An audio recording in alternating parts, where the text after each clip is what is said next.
Ivan සියලු දෙනාට මම ප්‍රසාද් කුමාර සිංහ උපසභාපති කළුගන්තර ස්වේච්ඡා සේවා බලකායේ අපි මේ දැන් ඉන්නේ කළුතර දකුණු දුම්රිය ස්ථානයේ අසල තියෙන නව කැලිඩෝ වෙරළ තීරය එහෙම නැත්නම් කළුගන්තොට වෙරළ උද්‍යානයේ හැටියට නම් කරපු වෙරළ තීරය.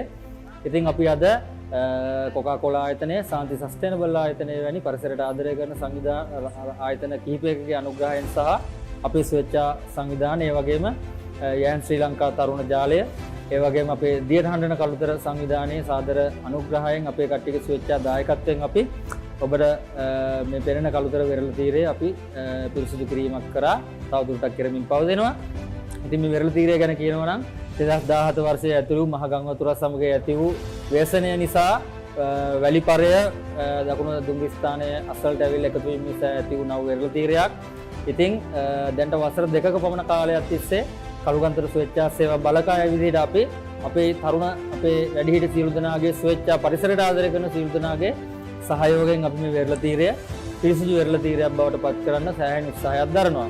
ඉතින් අපිට හැකි සෑම වෙලාවකම අපි මාසකට පාරක් විශාල රාජ්‍ය ආයතන සමග එකතු වෙලා ඒ වගේ පිරිසිදු කිරීමේ ව්‍යාපාර ඊට අමතරව අපි තරුණ තරුණියෝ විදිහට සෑම ඉරිදාවකම මෙතනට ඇවිල්ලා අපිට පුළුවන් තරම් අපි සහයෝගයක් ලබා දීලා මේ වෙරළ තීරයේ සුන්දර ස්ථානයක් කරන්න අපි දායකත්වය ලබා දීලා තිබෙනවා. අපි ඉදිරියටත් කරනවා. ඉතින් කියන්න කනගාටු කාරණාව තමයි රජයේ ආයතන වලින් අපිට ලැබෙනා වූ ඉතා කුඩා දායකත්වයක් තමයි ලැබෙන්නේ. මේ වෙරළ තීරය සම්පූර්ණයෙන් අයිති වෙන්නේ වෙරළ සංරක්ෂණ දෙපාර්තමේන්තුවට. ඒ වගේම මේ ස්ථානයේ පරිසරය මේ මුහුද ආශ්‍රිත වෙරළ තීරය ආශ්‍රිත පරිසරය කටයුතු බලා කියා ගන්න ඒ සම්බන්ධ රජයේ ආයතනය තමයි සමුද්‍රීය පරිසර ආරක්ෂණ අධිකාරිය. ඒ වගේම විවිධ ආයතන ඒ වගේ වාරි මාර්ග දෙපාර්තමේන්තුව ගඟ සහ මෝය ඒ වගේ ඊට පස්සේ දුම්රිය දෙපාර්තමේන්තුව ඒ වගේ රාජ්‍ය ආයතන වලින් අපිට ලැබෙනා වූ සහයෝගය ඉතා අඩුයි. ඔවුන් මැදිහත් වෙලා කරන්න ඕන දෙයක් තමයි අපි මේ ස්වේච්ඡා සංවිධාන හදාගෙන අපි මේ කරන්නේ. ඉතින් ඔවුන්ගේ එක් අක්ෂණකින් කරන්න පුළුවන් දෙයක් අපි ලියුම් කියුම් හදාගෙන හැමතැනටම ගිහිල්ලා අනුග්‍රහය ආධාර ඉල්ල ගන්න වෙලා තියෙන තත්ත්වයක්. ඉතින් අපි ඉතින් කුඩා පිරිසක් තමයි අපේ සංවිධානයේ අපි රැකියාවල නිරත වෙන්නේ. අනිත් සියල්ලන්ම අපේ තරුණ තරුණියෝ තාම ඉගෙන ගන්නයි. ඉතින් ඔවුන්ට ලොකු මූල්‍යමය අනුග්‍රහයක් දෙන්න නැහැ. අපිට මෙතනට සුද්ධ කරන්න එන මිනිස්සෙට අපිට කිරි පැකට් එකක් නොදී යවන්න බෑ. අපේ ඒක මනුස්සකමක් වෙන්නේ නැහැ. ඉතින් අපි බලාපොරොත්තු වෙන්නේ රජයේ මැදිහත් වීම මේක මෙතනට. දැන්ට විවිධ යෝජනා ඇවිල්ලා තිබෙනවා. ජනාධිපති ලේකම් කාර්යාලයේ විශේෂ විමර්ශනයකගේ මෙතන ඇවිල්ලා බැලුවා. ඔවුන්ට අපේ අදහස් දීලා තිබෙනවා. ඒ වගේම මතක් කරන්න ඕනේ කළුතර ප්‍රාදේශීය ලේකම්තුමා එතුමාගේ විශේෂ දායකත්වයක් විශාල දායකත්වයක් ලැබෙනවා. ඉතින් ඉදිරියේදී අපි මේ සම්බන්ධව නියාමනය කරන විශේෂයෙන් අපි ආරාධනා කරන මධ්‍යම පරිසර අධිකාරියට කළුතර කාර්යාලයට ඔවුන්ගේ දායකත්වය මෙතනට ඕනේ. රාජ්‍ය නිලධාරීන් එකතු වෙලා මෙතනට අවශ්‍ය ආන්ත්‍රණයක් හැදුවොත් ස්වේච්ඡාවෙන් තරුණ තරුණයන් විදිහට අපිට පුළුවන් මෙතනට අපේ දායකත්වය ශ්‍රම දායකත්වය ලබා දෙන්න. ඉතින් පරිසරයට ආදරය කරන රටවාසීන්ට කළුතර දිස්ත්‍රික්කයේ ජනතාවට තියෙන විශාල දායාදයක් මේක මේ වෙරළ තීරයට අවසර ඇවිල්ලා තමන්ගේ කුඩා දුවා දරුවත් එක්ක ඇවිල්ලා මෙතන සෙල්ලම් කරලා මෙතන සරුංගල් යවන්න පුළුවන්. මෙතන ඇවිල්ලා විනෝදයෙන් කාලය ගත කරන්න පුළුවන්. ඉතින් ඒ වගේ දෙයක් කරන්න පුළුවන් තැනක් මේක. එහෙනම් මෙතන විනාශ කරන්න එපා. පුළුවන් හැම වෙලාවට මෙතන අපි ඇවිල්ලා මෙතන ලෑස්ති කරන දේ කරන්න නෙවෙයි. ඔබ මෙතන විනෝදයෙන් ආව වුණත් ඔබට පුළුවන් මේ බිම විසිරලා තියෙන ප්ලාස්ටික් පොලිතින් අරන් ගිහිල්ලා මෙතන තියෙන කසල බදුනකට දමන්න. ඔබේ කුඩා දුවා දරුවාට උගන්වන්න මේ පරිසරයට ටොපි කොලයක්වත් දාන්න එපා පුතේ. බෝතලයක් දාන්න එපා දුවේ කියලා උගන්වන්න. පරිසරයට හානි කරන්න එපා කියලා හැම වෙලාවම කවුරු හරි පරිසරය ඔබ ඉදිරියේ අපවිත්‍ර කරනවා නම් ඔබට පුරවැසියෙක් විදිහට අයිතිවාසිකමක් තිබෙනවා ඊට එරෙහි වෙන්න. ඔබ පුරවැසියෙක් ලෙස කවුරුන් හෝ ඔබ ඉදිරියේදී පරිසරය අපවිත්‍ර කරනවා නම් ඔවුන්ට විරුද්ධව හඬනා ගන්න කරුණා කරලා මේ දේ කරන්න එපා කියන දේ ඔවුන්ට කියන්න. ඉතින් පුළුවන් අය ඉන්නවනම් ස්වේච්ඡා සංවිධානය වගේම රජයේ ආයතන පෞද්ගලික ආයතන මේ ස්ථානයට අපිට අවශ්‍ය කරන අනුග්‍රහයන් ලබා දෙන්න. ඔබට පුළුවන් අපිට කුඩා දුවේ දරුවට වාඩිවෙන්න බංකුවක් ලබා දෙන්න. ඒ වගේ දේවල් කසර බදුන් ලබා දෙන්න පුළුවන්. අපි කරුණාවෙන් ඉල්ලා සිටිනවා ඔබට පුළුවන් දේ අපිට ලබා දෙන්න කියලා.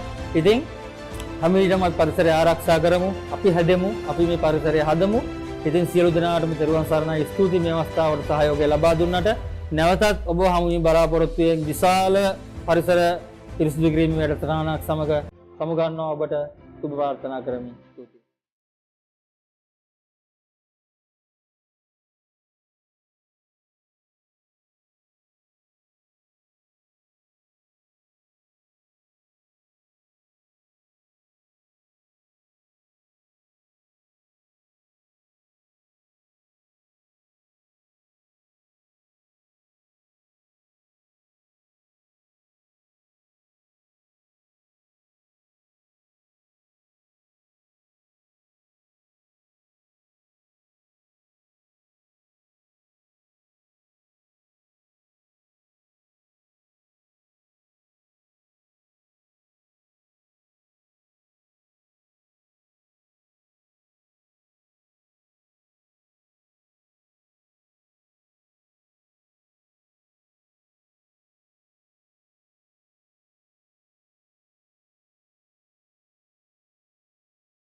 අපි අද කළුගන්තොට ස්වේච්ඡා සේවා බලකාය සමග කොකාකෝලා බෙවරේජ් ශ්‍රී ලංකා සමාගම එක්වී මෙම කැලිඩෝ බීච් එක පිරිසිදු කිරීමේ වැඩසටහනක් අද දියත් කරා. ඉතින් කොකාකෝලා බෙවරේජ් ශ්‍රී ලංකා ආයතනය මගින් අපි give back life නැවත ජීවයක් දෙමු යන තේමාව යටතේ PET බෝතල් රැස් කර ප්‍රතිචක්‍රීකරණය කිරීමේ වැඩසටහනක් ක්‍රියාත්මක කරනවා. එහි අරමුණ 2030 වසර වන විට ශ්‍රී ලංකාවේ අපි කොකාකෝලා ආයතනය මගින් අපි ලබා දෙන අලෙවි කරන සියලුම බෝතල් 2030 වන විට ප්‍රතිචක්‍රීකරණය සඳහා යොමු කිරීම තමයි අපගේ මෙම තේමාව වෙලා තියෙන give back life ව්‍යාපෘතිය. ඉතින් මෙම ව්‍යාපෘතිය යටතේ සිදු කර මෙම ව්‍යාපෘතියට මෙම බෝතල් එකතු කිරීම ව්‍යාපෘතිය පැමිණි ඔබ සැම දෙනාටම මම කොකාකෝලා ආයතනයෙන් බෙහෙවින් ස්තුතිවන්ත වෙනවා.